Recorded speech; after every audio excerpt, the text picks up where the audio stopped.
As an additional measure for reducing litigation, I propose to allow taxpayers to update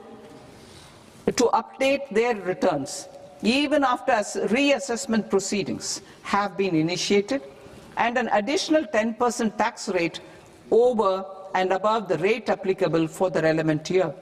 The assessing officer will then use only this updated return in his proceedings. There is already a framework for immunity from penalty and prosecution in the cases of underreporting. I propose to apply this framework for immunity to misreporting too. However, in such a case, the taxpayer will need to pay 100% of the tax amount as an additional income tax over and above the tax and interest due. Penalties for certain technical defaults, such as failure to get accounts audited, non-furnishing of transfer pricing audit report, and default in furnishing statement for financial transactions, are proposed to be converted into fee.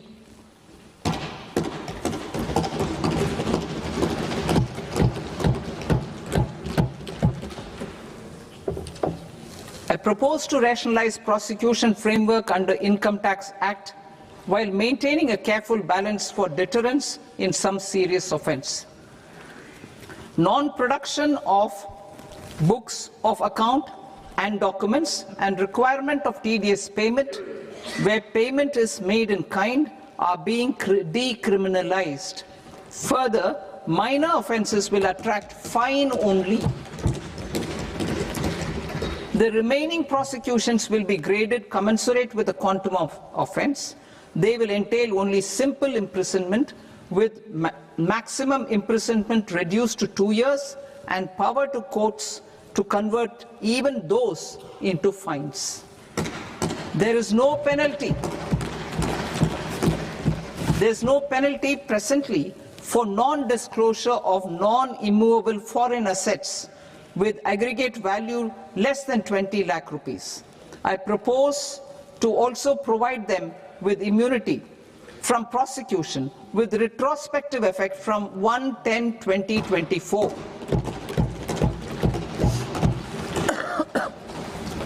Cooperatives. Deduction is already allowed to a primary cooperative society engaged in supplying milk, oilseeds, fruits or vegetables raised or grown by its members. I propose to extend this deduction to also include supply of cattle feed and cotton seed produced by its members. I propose to allow inter-cooperative society dividend income as deduction under the new tax regime to the extent it is further distributed to its members. I further propose to allow exemption for a period of 3 years to dividend income received by a notified national cooperative federation on their investments made in companies up to 31/1/2026. This exemption would be allowed only for dividends further distributed to its member cooperatives. Supporting IT sector as India's growth engine. India is a global leader in software development services, IT-enabled services, knowledge process outsourcing services, and contract R&D services relating to software development. These businesses and their segments are quite interconnected with each other. All these services are proposed to be clubbed under a single category of information technology services with a common safe harbor margin of 15.5% applicable to all. The threshold for availing safe harbor for IT services is being enhanced substantially from 300 crore rupees to 2,000 crore rupees. Safe harbor for IT services shall be approved by an automated rule-driven process without any need for tax officer to examine and accept the application. Once applied by an IT services company, the same safe harbor can be continued for a period of 5 years at a stretch at its choice. For IT services companies who want to conclude advanced pricing agreement, APA, I propose to fast-track unilateral APA process for IT services and endeavour to conclude it within a period of 2 years. The period of 2 years can be extended by a further period of 6 months on taxpayers' request. I propose to extend the facility of modified returns available to the entity entering APA to its associated entities also. Attracting global business and investment.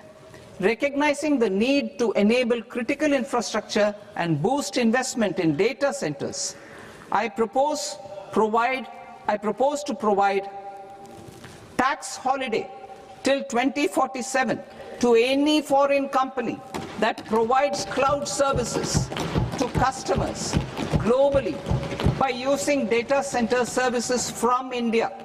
It will, however, need to provide services to Indian customers through an Indian reseller entity. I also propose to provide a safe harbor of 15% on cost in case the company providing data center services from India is a related entity. To harness the efficiency of just-in-time logistics for electronic manufacturing, I propose to provide safe harbor to non-residents for component warehousing in a bonded warehouse at a profit margin of 2% of the invoice value. The resultant tax of about 0.7% will be much lower than in competing jurisdictions. To provide fillip to toll manufacturing in India, I propose to provide exemption from income tax for 5 years to any non-resident who provides capital goods, equipment or tooling to any toll manufacturer in a bonded zone.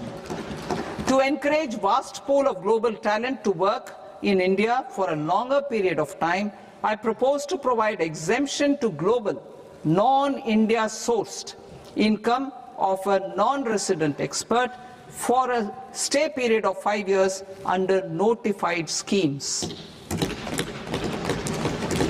I propose to provide exemption from minimum alternate tax, the MAT, to all non-residents who pay tax on presumptive basis.